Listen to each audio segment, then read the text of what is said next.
On a Saturday night in the early 1980s, a pretty free-spirited student set out to cut loose at a popular rock club in Toledo. But what started as a night off from schoolwork and motherhood for Dana Rosendale ended with the teenager cold and nearly lifeless along Tracy Road in Northwood. 5 days later, she died. Her story set the stage for a decades-long mystery because not much about the victim's deadly injuries made sense. Fast forward 31 years to present day as Dana's daughter pushes police hard to find out what led to her death. Little did she know she'd find herself alongside her mother's coffin for the answer. Here's Jenna Lee. Rockers with guitars and sold-out crowds often made up a Saturday night in Toledo, 1982. Southside Roxy was the backdrop for fans of loud music and long hair, a hot spot for college teens, including Dana Rosendale and Roxy Pello. So at the end of one Saturday night in early September, when the songs faded and the lights dimmed, Dana and Roxy agreed to a ride home from one of Southside Roxy's employees, Russell Atkins. Atkins, a Perrysburg graduate, class of 1977.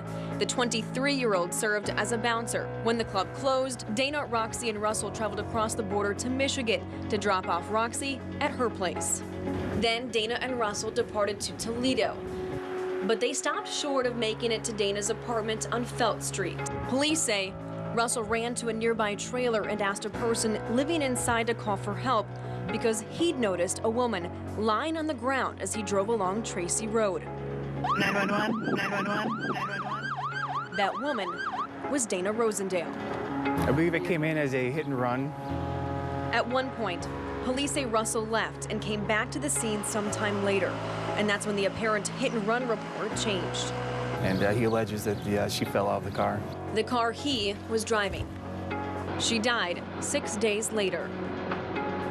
The autopsy showed blunt force trauma to the right side of her head, but something about her injuries puzzled the Lucas County coroner. The coroner believed she should have had far more trauma if she indeed fell from a moving car, like Russell said. The cause of death was ruled undetermined, and eventually the case of Dana Rosendale grew cold.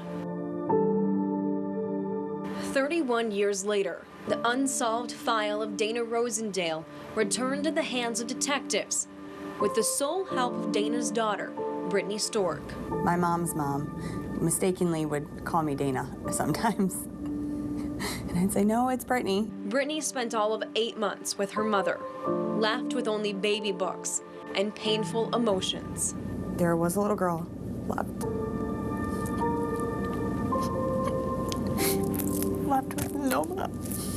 Left with no answers. Years of pain pushed her to put pressure on police. We admire her persistency, and we would like to be able to give her answers. But the answers haven't been quick to uncover. Russell Atkins lawyered up, and Roxy Pello failed to appear for a polygraph in January. She stayed in a back room when our cameras paid her a visit at a cell phone store in Sandusky only weeks ago. We were told there would be no comment.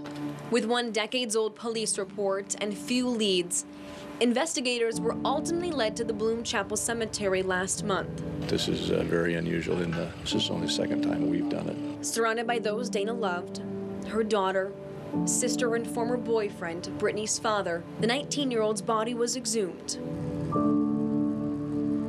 And now, with a second autopsy underway, the focus has shifted to Dana's bones. Given the time that's elapsed since her death, they may be able to have better access to bone to see if there's any indication of an instrument that might have been used. An instrument used. Perhaps nothing to do with Dana Rosendale falling out of a moving car? We're investigating an incident at this point, as opposed to starting with a preconceived notion. Only more time will tell. But whatever the coroner concludes, Brittany won't back down. And I said I would fight this till the day I'm gone. I would just keep fighting because she can't fight for herself. She's gone. Wow, this is a story you're going to want to watch twice. We've included much more at ToledoNewsNow.com, including raw interviews from Dana's daughter, investigators, and former musicians of the dance club. There's also a slideshow, interactive map with points of interest in the case, and info on how to submit a tip to police. What a story from Remarkable Jenna. how much they look alike. Yes, Dana and her daughter, I Brittany. mean, really, it's Wow. chilling.